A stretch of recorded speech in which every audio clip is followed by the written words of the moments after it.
Oke, saudaraku, memang kita harus menjadi saksi Tuhan. Semua kita adalah saksi-saksi Tuhan. Semua kita, saudaraku, harus ikut dalam penggenapan perintah agung. Inilah firman Tuhan, saudara, pada minggu yang lalu. Perintah agung bukan hanya bagi pendeta, bagi guru-guru Injil, saudaraku, bagi pengerja-pengerja gereja, tapi bagi setiap anak-anak Tuhan. Ya, dalam Matius 28, saya bacakan lagi kepada saudara. Matius 28 ayat 18 sampai 20. Yesus mendekati mereka dan berkata, "Kepadaku telah diberikan segala kuasa di sorga dan di bumi. Karena itu pergilah, jadikanlah semua bangsa muridku, dan baptislah mereka dalam nama Bapa dan Anak dan Roh Kudus.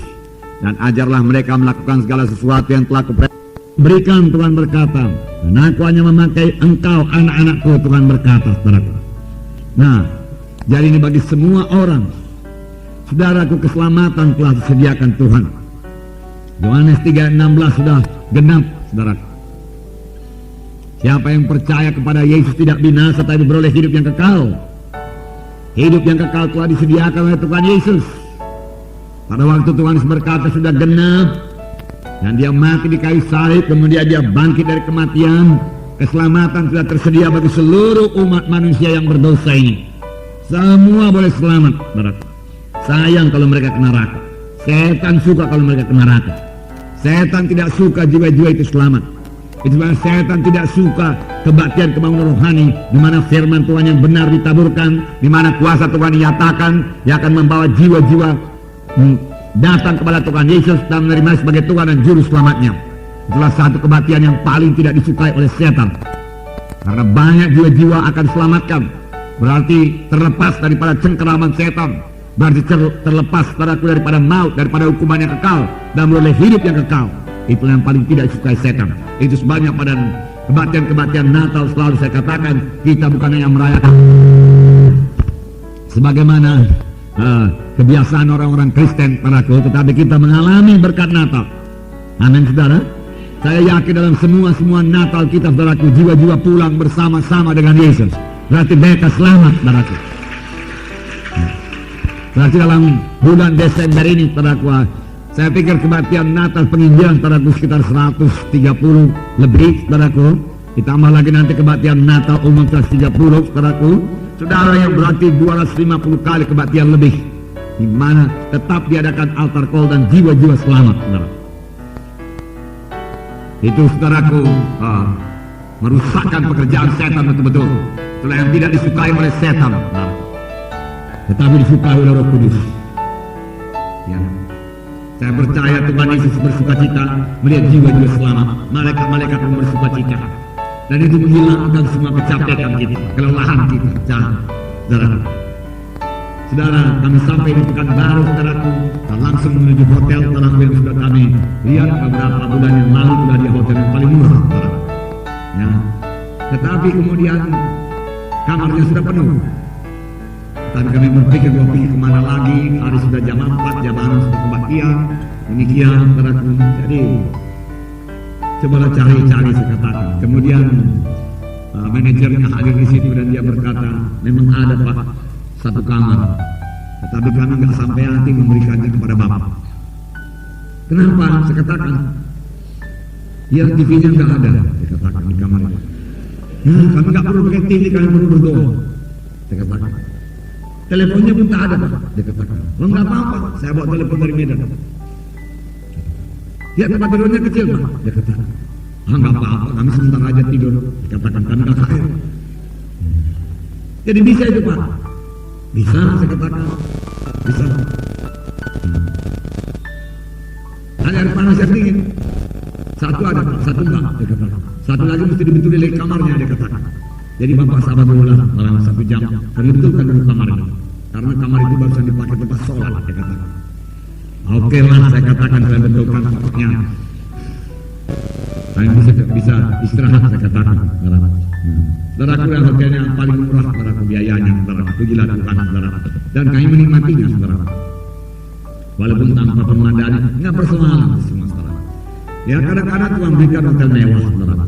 Ya, pada waktu dahulu KMI, saudaraku, ya, kami bahkan diberikan hotel yang mewah betul-betul, saudara, baru, ya, pakai kamar, pakai aircon, pakai TV, semua, saudara. Tapi saya percaya kita harus bertanggung jawab memakai uang Tuhan, amin, saudara. Ya. Dan makan juga, saudaraku, ya, agak payah di hotel itu, saudara. Ya, bukan karena harganya mahal, saudara, tidak enak, saudara. Jadi kami minta makanan diantarkan kepada oleh anak-anak Tuhan di Pekanbaru, di mana dia setia mengantarkannya, saudara, kepada kami, dan kami sangat berterima kasih walaupun cuma satu kali satu hari, saudara. Jadi sampai di sini kami puaskan betul-betul makan, saudara.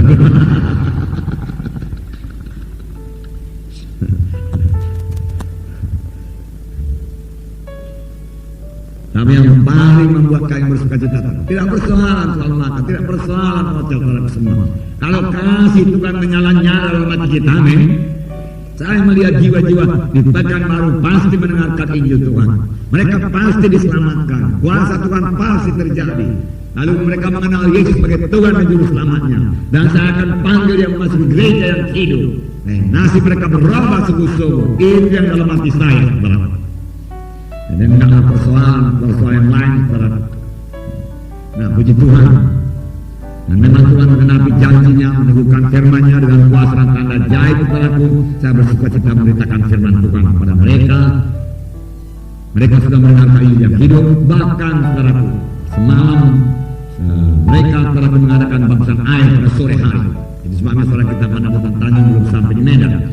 Dan saya mendengar kabar hari ini bahwasanya ada 35 orang yang dibaptiskan, saudara. Saudara, 35 orang buat sidang yang jumlahnya 150 cukup banyak, saudara. Amin, saudara. Dan ada 3 keluarga kalau saya tidak salah yang dibaptiskan berasal daripada kakek tersebut. Mungkin lebih pada hari baptisan itu, saudara. Begitu mereka rindu akan Tuhan, kanker disembuhkan Tuhan, stres disembuhkan Tuhan, saudara. Ada yang langsung dijawab Tuhan. Ya. Saya pikir firman Tuhan yang paling berkuasa. Oleh sebab itu saya bersemangat memberitakan firman Tuhan. Tahu-tahu ada 3 orang bersaksi dengan sukacita, dan dia katakan, saya sembuh pada waktu saya memasuki ruangan, dia katakan. Belum mendengarkan firman Tuhan. Rupanya memang betul, di mana ada Roh Kudus di situ ada kebebasan. Ya. Dia tidak tahu menceritakannya bagaimana jamaah Tuhan, saudara. Dia mencerita agak lucu kedengarannya. Dulu saya merinding, dia katakan. Ya, tidak tahu itu jamaah Tuhan. Dan saya sembuh, dia katakan, saya sembuh. Ada yang sesak nafas, dia masuk ruangan, lepas bukan. Bebas dia bernafas maksudnya, saudaraku. Bukan lepas nafasnya habis, saudaraku. Ada yang stres. Tiba-tiba dia masuk ruangan itu saya sukacita, dia katakan, dan dia senyum. Begitu kan. Ada juga yang stres, saudaraku. Ya. Seorang mahasiswi kedokteran, saudaraku. Ya. Didoakan oleh Ibu Murni, saudaraku. Dia sembuh, terus sukacita.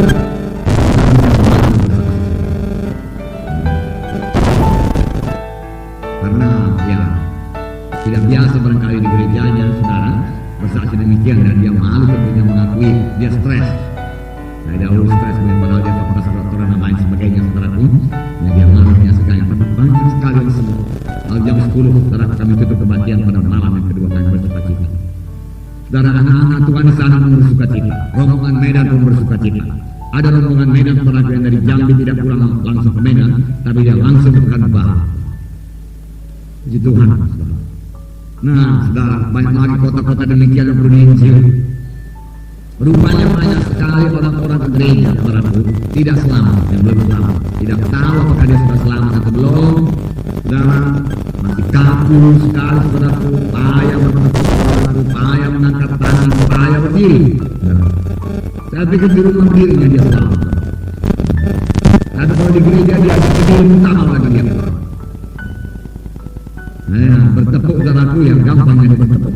Saya pikir kalau dia nonton permainan sepak bola pastilah dia bertepuk, saudara. Tapi di gereja diajak bertepuk berat karena dia, saudara. Bukan kayak ketipuan setan, saudara. Tetapi Injil Tuhan mengubahkan mereka. Injil adalah kuasa Tuhan yang menyelamatkan. Dan ini sudah tersedia, saudara. Jiwa-jiwa bisa selamat, saudara. Tetapi seperti firman Tuhan hingga manusia, bagaimanakah mereka berseru kepada Tuhan kalau mereka belum percaya? Barang siapa yang menyuruh nama Tuhan akan diselamatkan. Bagaimana mereka menyeru? Dalam kebaktian KKR kita ajak mereka altar call, lalu mereka berseru kepada Tuhan dan mereka selamat. Bagaimana mereka berseru kalau mereka belum percaya? Bagaimana mereka percaya kalau mereka belum mendengar? Bagaimana mereka mendengar kalau mereka tidak ada yang memberitakan? Bagaimana mereka mendengar kalau tidak ada yang memberitakan? Bagaimana mereka memberitakan kalau tidak ada? Saudaraku, sebenarnya kita ini semua sudah diutus Tuhan. Amin. Pada waktu Tuhan berkata, engkaulah saksi-saksiku, Tuhan sudah mengutus kita. Pada waktu Tuhan berkata, segala kuasa di surga dan di bumi ada padaku. Sebab itu pergilah, Tuhan sudah mengutus kita untuk pergi. Marilah bergerak. Dan aku nikmatilah penginjilan. Nikmatilah melihat jiwa-jiwa selamat. Nikmatilah melihat jiwa-jiwa berubah. Nikmatilah melihat jiwa-jiwa sembuh. Nara berkata, saya tidak dapat mengadakan KKR, paling tidak Nara bisa meletakkan tangan seorang sakit lalu orang itu akan sembuh. Amin, saudaraku. Setelah kita ada orang percaya, saya percaya semua kita berani meletakkan tangan seorang sakit lalu orang itu akan sembuh. Kita harus bertindak meletakkan tangan. Kita harus bertindak meletakkan tangan atas orang sakit. Kita harus berani mengusir setan, setan penyakit dalam nama Yesus. Setan pembunuh kita usirkan dalam nama Yesus. Nah, kalau kita sudah berani mengusirkan setan dalam nama Yesus, meletakkan tangan atas orang sakit, lalu orang yang kita sembuh, berapa bulan kita tidak berani terus mengabarkan Injil, bicara tentang Yesus. Marilah beraku, bicara beraku. Tapi pada akhir zaman ini, di mana setan sudah banyak bicara, di mana setan pertama-tama merusak dunia. Setan sudah meningkatkan kegiatannya. Saya katakanlah kepada saudara, kita tidak memuji setan, tapi ini membuat kita bergerak lebih cepat lagi. Amin, saudara. Saudaraku, banyak dosa-dosa yang sekarang ini saya dengar. Pada waktu saya pemuda belum pernah saya dengar, nggak ngerti pun saya. Tetapi sekarang sudah jadi, saudara. Ya. Mengapa? Karena pekerjaan setan. Pekerjaan setan merusak manusia ini. Karena firman Tuhan berkata, ada setan datang yang untuk mencuri, untuk membinasakan. Kejam sekali itu, saudara. Dia merusak manusia ini. Saudara, baik melalui penyakit, saudara, baik melalui perkelahian, saudara, baik melalui tipu daya, saudara. Ya. Satu keluarga pada malam yang kedua bersaksi, saudara. Ya. Dia pindah ke Pekanbaru karena bisnisnya tidak begitu berhasil, maka si istri tinggal di Siantar barangkali bisa tidak salah, atau Tanah mungkin di Siantar, saudaraku, dan dia di Pekanbaru. Baru banyak saudara isu-isu, saudara, gosip-gosip mengenai istrinya, dan istrinya mendengar banyak gosip-gosip mengenai suaminya, semua hubungan mereka menjadi tegang, saudara. Dan suami sudah dekat kepada stres, frustrasi, tapi dia kemudian dengan kesaksian satu orang anak Tuhan dari gereja kita, dan dia cari anak Tuhan tersebut. Doakan saya dikatakan Tuhan yang membawa dia ke gereja kita, setelah kemudian dia selamatkan, lalu dia panggil istrinya dan anak yang mengumpulkan semua umat sebagai Tuhan dan Juru Selamat. Hilanglah semua kecurigaan, hilang semua gosip-gosip itu. Mereka saling percaya semua ini. Mereka berkata, tiap kali kami berdoa kami bisa bersekutu kepada Tuhan dan kami bisa berdoa satu jam. Tapi yang paling indah yaitu waktu kami menyanyi, dikatakan kami rasakan sorga turun yang belum pernah kami rasakan sebelumnya. Lalu mereka menyanyi, mereka menyanyi, keluarga mereka menyanyi dan bersini. Nah, cara yang kurang iman yaitu penyanyi kita dari Medan. Mereka juga membantu menyanyi. Bagus sekali niat hati mereka. Tuhan memberkati mereka. Tapi rupanya suaranya kurang lebih cantik, kurang lebih bagus daripada penyanyi kita, saudara. Betul-betul surga turun, saudara. Sehingga penyanyi kita mundur ke belakang satu persatu, saudara.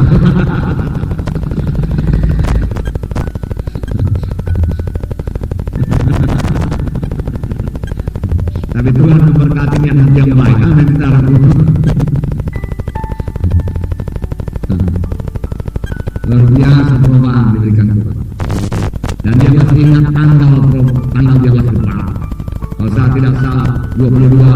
September. Karena merosot seluruh hidup.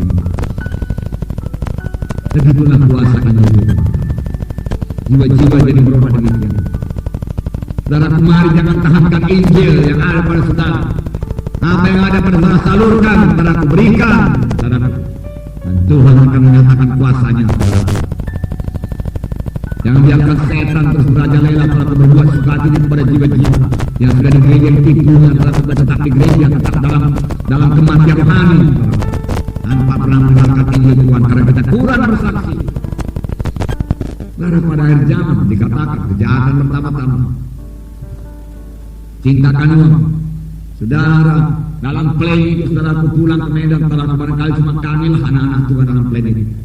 Semua bisnismen kebanyakan masih muda, saudara, yang sangat bersemangat, saudara, ya, mengejar harta dunia ini, saudara. Tidak salah, saudara, sepanjang dia sudah memegang keselamatan. Tapi tanpa keselamatan semua itu sia-sia. Mereka berkata banyak proyek di Pekanbaru, lalu mereka pergi Pekanbaru, Jakarta ini. Cintakan uang, cintakan uang, cintakan uang. Dan banyak PKI kita saudara pergi ke Malaysia karena cintakan uang. Banyak di antara mereka berpisah dengan suami, saudaraku, dan anak-anaknya untuk kerja di Malaysia, saudara. Tapi sampai di sana banyak yang kecewa. Kenapa? Karena cintakan uang, cintakan uang.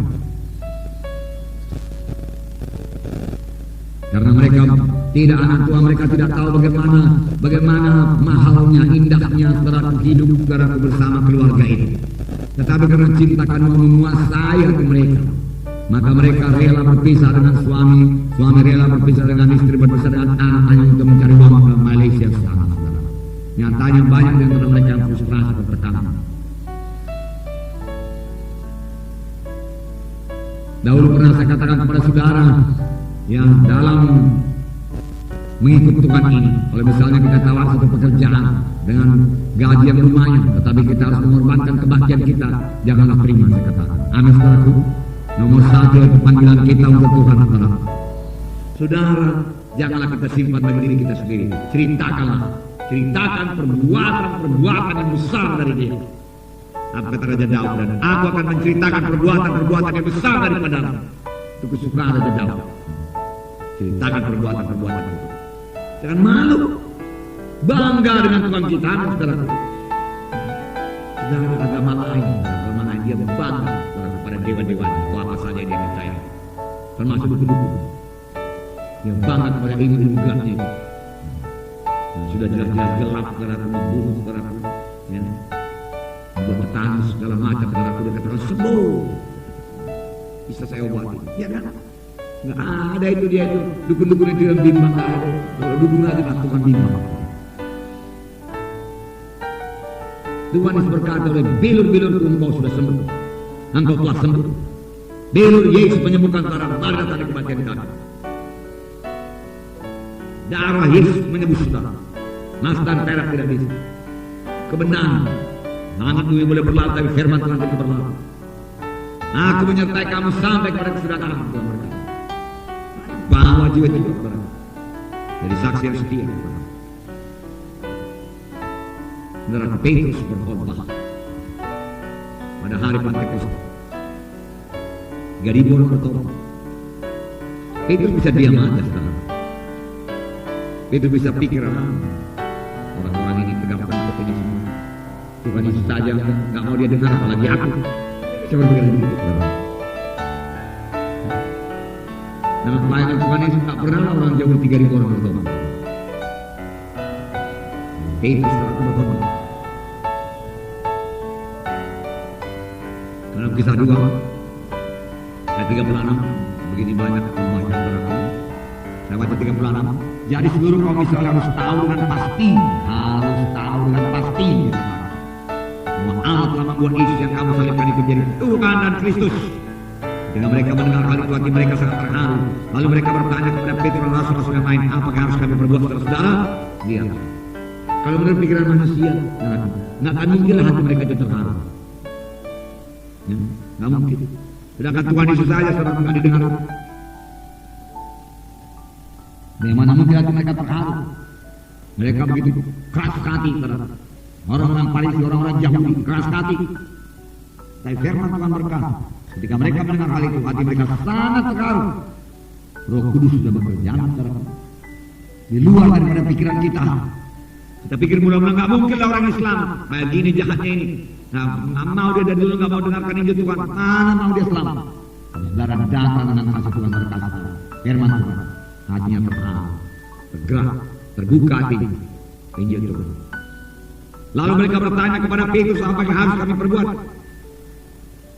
Saudara-saudara, jawab Petrus kepada mereka, bertaubatlah dan hendaklah kamu masing-masing diberi diri dibaptis dalam nama Yesus Kristus untuk pengampunan dosa, maka kamu akan menerima karunia Roh Kudus. Kemudian ada 41. Orang-orang yang menerima perkataannya itu memberi diri dibaptis, dan pada hari itu jumlah mereka bertambah kira-kira 3.000 jiwa. Mereka bertekun dalam pengajaran rasul-rasul dan dalam persekutuan. Berubah mereka itu mau dengar pengajaran rasul-rasul. Selama ini dia nggak mau dengar, ini kepingin dia dengar. Dan firman Tuhan berkata, dan mereka selalu berkumpul untuk memecahkan roti dan untuk berdoa. Dan mereka terus belajar. 3.000 orang. Training terus, saudara. Baptisan terus, saudara. Amin, saudara. Dan di mana dibuat Petrus tempatnya itu, saudara? Mungkin masih bisa di rumah sembahyang, saudara. Tapi sempat juga di trainingnya semua, berkumpul semua, saudara. Maka mereka makan bersama-sama, berkumpul bersama-sama, fellowship. Satu perkara baru bagi mereka, baru bagi Petrus. Tapi semalam pimpinan Roh Kudus. Ini disebabkan pada waktu Petrus mulai bertindak berani, seturut dengan gerakan Roh Kudus, pimpinan Roh Kudus dalam dia bicara dengan tegas, tidak mengambil hati apa.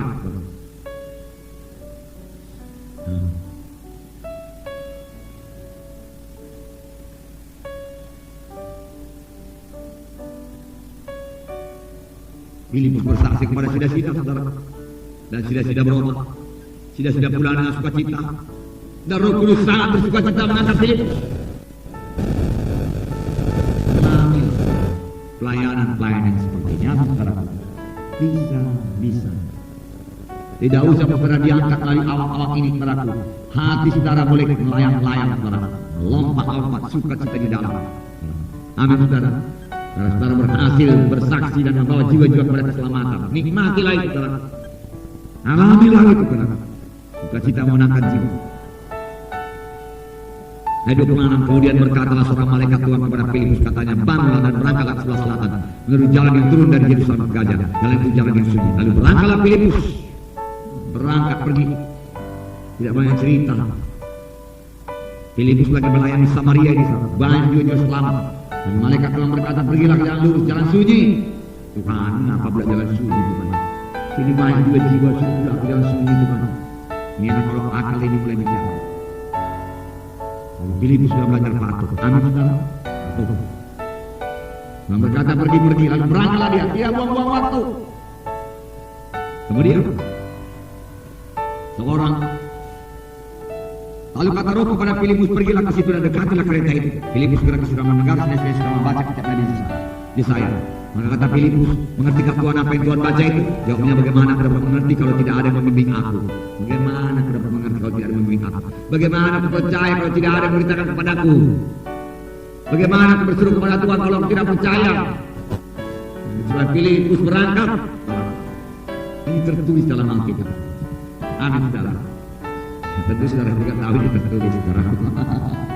Nanti yang baca dalam Alkitab. Tapi saya mau mengatakan kepada saudara, apa gunanya yang tertulis dalam Alkitab? Yaitu supaya ini menjadi teladan kita. Amin.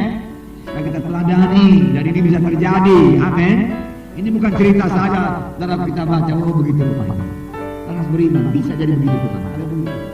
Rupanya saya ini macam Filipus, saudara. Orang biasa, saudara, yang dilayani saudara, menteri keuangan. Bisa rupanya yang bersaksi di semua orang-orang terpelajar, saudara. Tapi yang bodoh mempermalukan yang pintar, mempermalukan pada selamat. Dia heran, ini bodoh begini dia mengerti keselamatan. Aku aja nggak tahu pasti. Udah sarjana aku pikir 5 biji dia kata.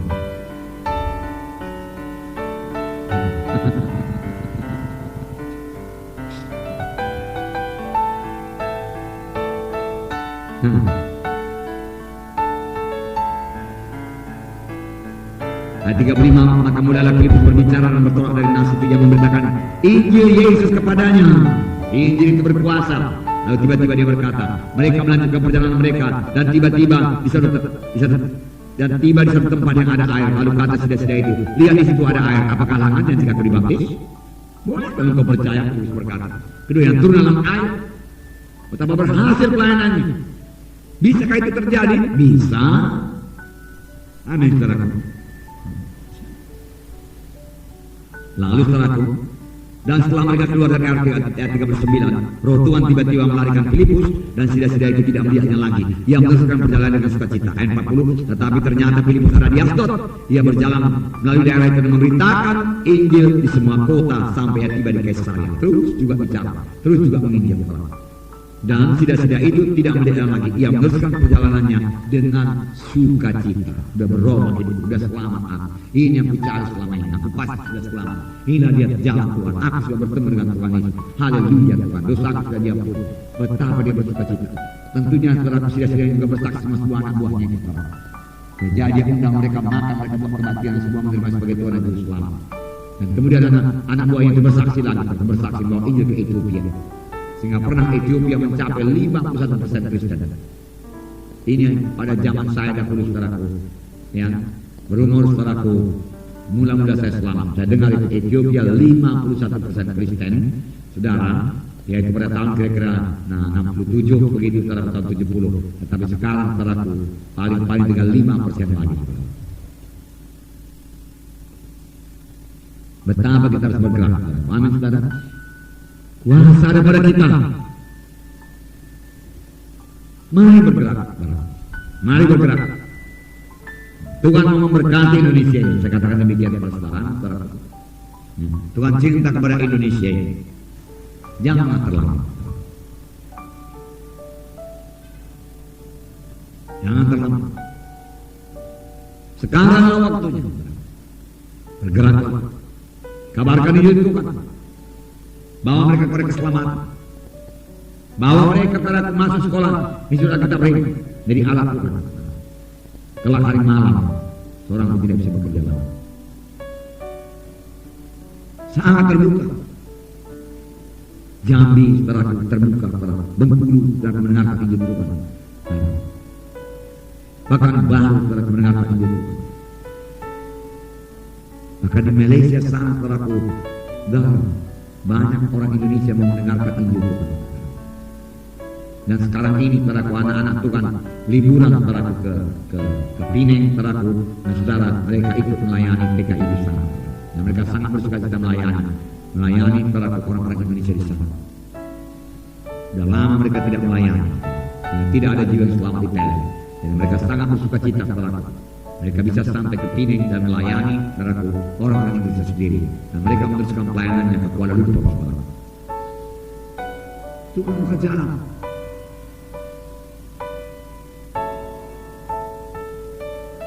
Nah, itu pelayanan. Tapi terutama saudaraku di sini saudaraku, firman Tuhan pada hari ini pelayanan pribadi, saksian pribadi, amin saudaraku, bersaksi pada jiwa-jiwa itu, membawa jiwa-jiwa itu saudaraku pada keselamatan. Nah saudaraku, kalau saudara baca Petrus tadi bersaksi pada Kornelius, banyak lagi yang lain.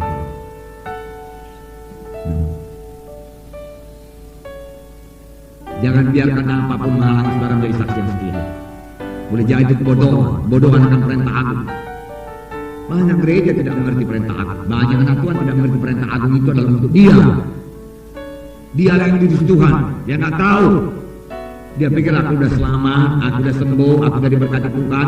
Haleluya. Aku memberikan korbanku kepada Tuhan. Korban untuk Natal, korban untuk pembangunan, korban untuk persepuluhan. Cukuplah itu Tuhan.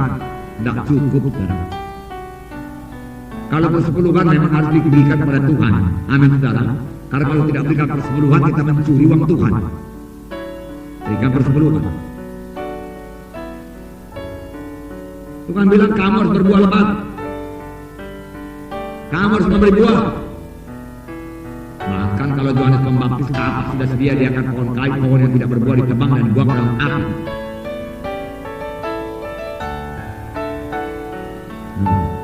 Ini tentunya bagi setiap anak-anak Tuhan saudara.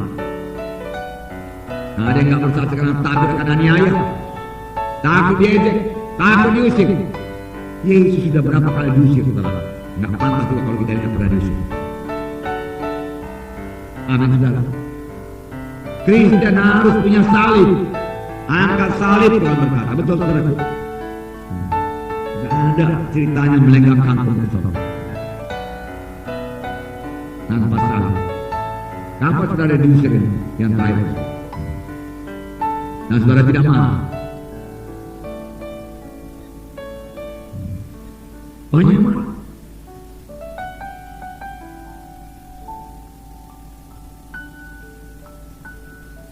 Nah, ada yang merasa dirinya tidak mampu, tidak sanggup. Nggak berani menginjak itu. Gugup apa?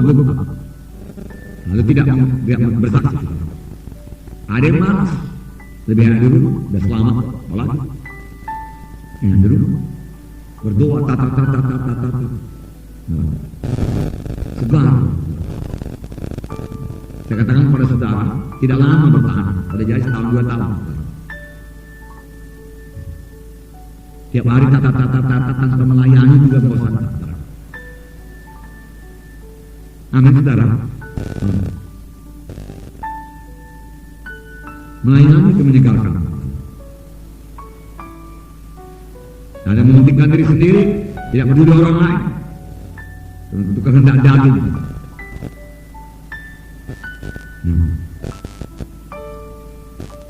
Ingat, saudaraku, Tuhan memberikan kita talenta. Saya tidak sempat bacakan ini kepada saudara. Ada yang dapat 5 talenta, ada yang dapat berapa? 2 talenta, ada yang dapat 1 talenta. Bahkan dari yang 1 talenta Tuhan minta berbuah 1 talenta. Kalau bisa 2 lebih bagus lagi. Tapi 1 aja, saudara, memang 1. Memang kesanggupannya kurang. Ya, bisa berbuah 1 talenta. Tuhan berkata, sabar baik, hamba yang baik, masuk. Tapi karena tidak berbuah, dalam Matius 25 dikatakan, Matius 25 ayat, kita baca 2 ayat ya, saudaraku. Satu yang berbuah talentanya, ayat 21, Matius 25 ayat 21. Maka kata tuannya itu kepadanya, baik sekali perbuatanmu, hai hamba yang baik dan setia. Engkau telah setia dalam perkara kecil, aku akan memberikan kepadamu tanggung jawab dalam perkara yang besar. Masuklah dan turunlah dalam kebahagiaan Tuhanmu. Kemudian ayat 26, kepada yang tidak, pada talenta yang tidak berbuah, ayat 26. Maka jawab tuannya itu, hai kamu hamba yang jahat dan malas. Jadi kamu sudah tahu bahwa aku menuai di tempat di mana aku tidak menabur dan mengumpet di mana, dari tempat di mana aku tidak menanam.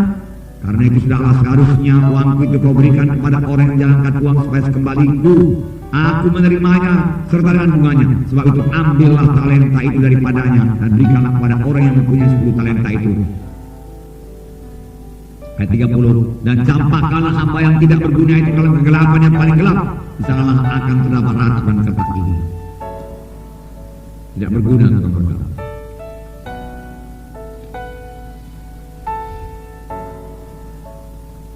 Saudaraku, mari kita lebih menyadari lagi mengapa Tuhan sampai berkata begini keras, saudara. Ya, hamba yang tidak berguna, Tuhan berkata. Karena memang hamba itu kita ini selamatkan Tuhan, maksud Tuhan untuk berbuah lebat, untuk membawa jiwa-jiwa pada keselamatan. Anak saudara, Tuhan berikan keselamatan kepada kita, Tuhan berikan kekuatan kepada kita, Tuhan berikan berkat kepada kita supaya kita bisa membawa jiwa-jiwa kepada Tuhan. Amin. Lalu itulah dia perkara yang tidak kita laksanakan. Lalu Tuhan berkata, oh hamba yang tidak berguna, engkau sudah kuselamatkan, engkau sudah kuberkati, engkau sudah kusembuhkan, doamu sudah kudengarkan, keluargamu sudah kuberkati, tapi engkau tidak bersaksi, tidak membawa jiwa-jiwa kepadaku. Maka engkau hamba yang tidak berguna, campakkan keluar. Bersekutu dengan Roh Kudus, saudara. Berdoa sampai kasih yang mudah-mudah mengalir kembali dalam hati saudara. Semangat Roh Kudus menyala-nyala dalam saudara dan usirkan semua ketakutan daripada kita, karena Tuhan tidak memberikan kepada kita roh penakut, Petrus telah penuh dengan Roh Kudus. Firman Tuhan berkata, setelah mereka melihat keberanian Petrus dan Yohanes, mereka tahu bahwasanya mereka adalah murid-murid Yesus. Keberanian. Anak-anak Tuhan harus berani menyaksikan Injil Tuhan, berani mengajak jiwa-jiwa ke gereja. Amin, saudaraku. Berani. Yang paling parah cuma diusir. Tuhan memberkati ini, saudara. Kelak engkau akan mengerti bahwasanya Yesus yang selamat. Aku memberkati ini. Terima kasih, saudara. Saya bersyukur. Yang beberapa. Makanya anak-anak Tuhan bersaksi yang menang. Sukacita, betul-betullah mengikut Tuhan. Jangan bersaksi negatif. Saudara-saudara, haleluya, Tuhan sudah menyelamatkan saya. Aku damai sudah selamatkan Tuhan. Aku tahu pasti aku boleh hidupnya kekal. Karena betul-betullah aku tahu bahwasanya Yesus mati bagiku. Lalu ku terima dia sebagai Tuhan dan Juru Selamatku. Lalu aku selamat. Saya sudah selamat. Saudaraku, tapi sudah saya selamat, saudaraku, saya dibenci oleh orang sekalian. Saya kehilangan pekerjaan saya. Banyak kali percobaan datang kepada saya. Setan terus-menerus mengejar saya. Capek kalau saya dibuat, saya bertempur terus, saudara-saudara. Itulah kesaksian yang tidak betul. Amin, saudara.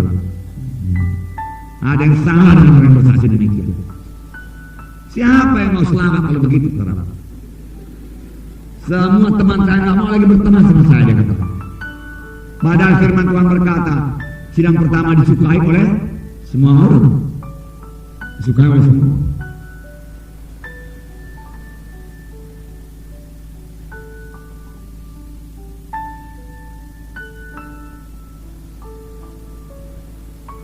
Banyak yang menyaksikan betapa susahnya mengikut Tuhan. Pada Tuhan beri, Tuhan katakan, aku mengangkat segala keberatan. Marilah kamu sekali lagi berat akan memberi dosa kepadamu. Berat, saudara, mengikut Tuhan ini. Kita hidup kudus, saudara. Sedikit salah dirotan sama Tuhan. Siapa yang berani mengikut Tuhan? Baguslah macam aku ini, dia katakan. Kali-sekali pun aku ke gereja tak ada rotan Tuhan, nanti ke Tuhan semua dapat rotan pula, katanya, saudara.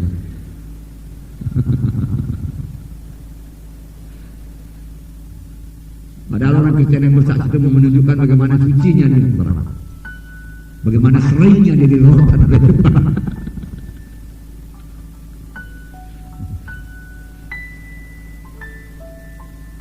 Saudaraku, Tuhan baik, saudara. Saudara tidak berdoa pun tidak ada rotan Tuhan. Saudara tidak berdoa pun tidak ada rotan Tuhan. Hanya saudara tidak berhasil pada hari itu, saudara. Apa saudara pegang gak jadi, saudara.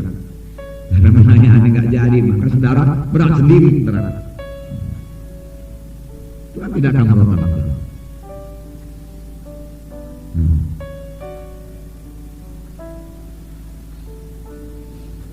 Wah. Oke, saudaraku, haleluya. Jadi marilah bergerak dengan kasih, saudaraku, sama seperti firman Tuhan pada minggu yang lalu itu, saudaraku. Sebenarnya kasih saudara dalam hati saudara itu, kasih Roh Kudus menggerakkan saudara. Amin. Menggerakkan saudara. Ya.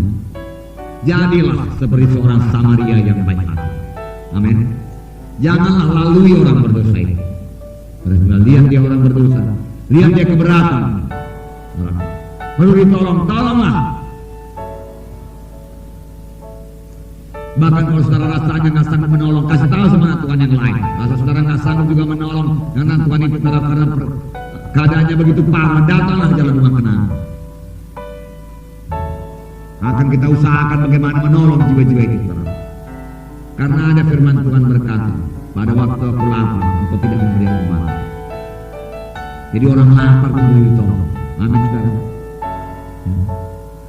Pada waktu aku tidak berpakaian, engkau tidak memberikan aku pakaian. Pada waktu aku sakit, engkau tidak mengunjungi aku. Pada waktu dalam penjara, engkau tidak mengunjungi aku. Baik penjara dosa, baik penjara narkotika, itu semua, saudara. Saudaraku, bahkan saudaraku, kita perlu mengunjungi, saudara, orang yang sakit.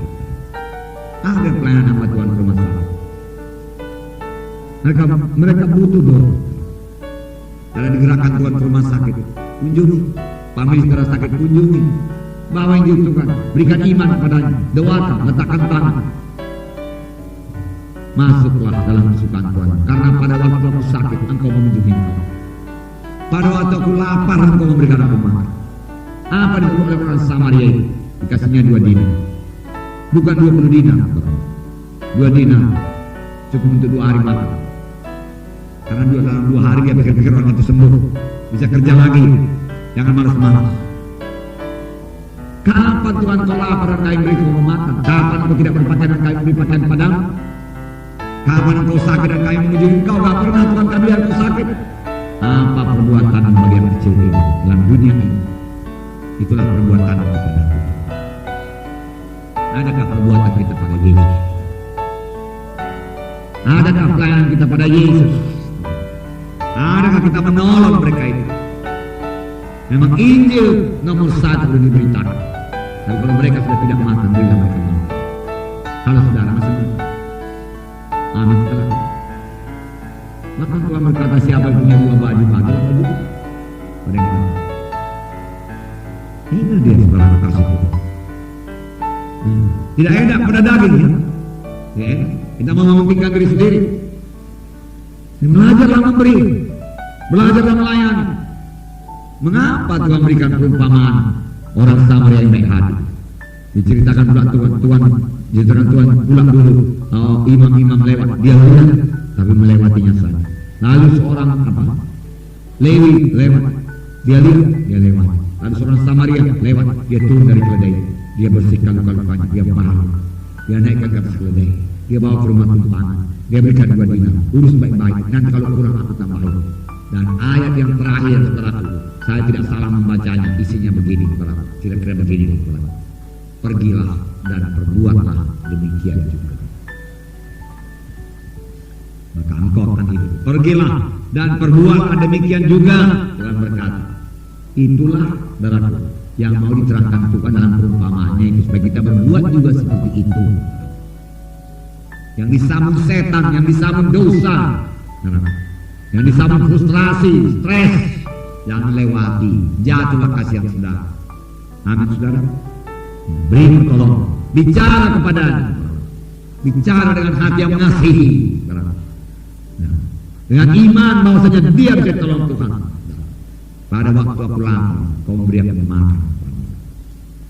Tuhan saudaraku mengidentifikasikan dirinya dengan orang-orang kecil di dunia ini, orang-orang yang tidak dipandang dalam dunia ini.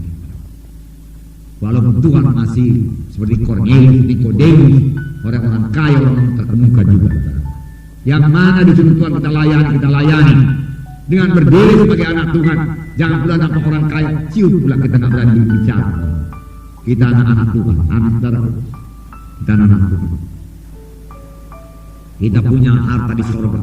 Kita punya buah yang banyak untuk kita berikan kepada Tuhan. Mereka hanya punya harta dunia ini yang sementara saja. Kita anak-anak Tuhan. Amin saudara. Haleluya. Mari kita berdiri saudara.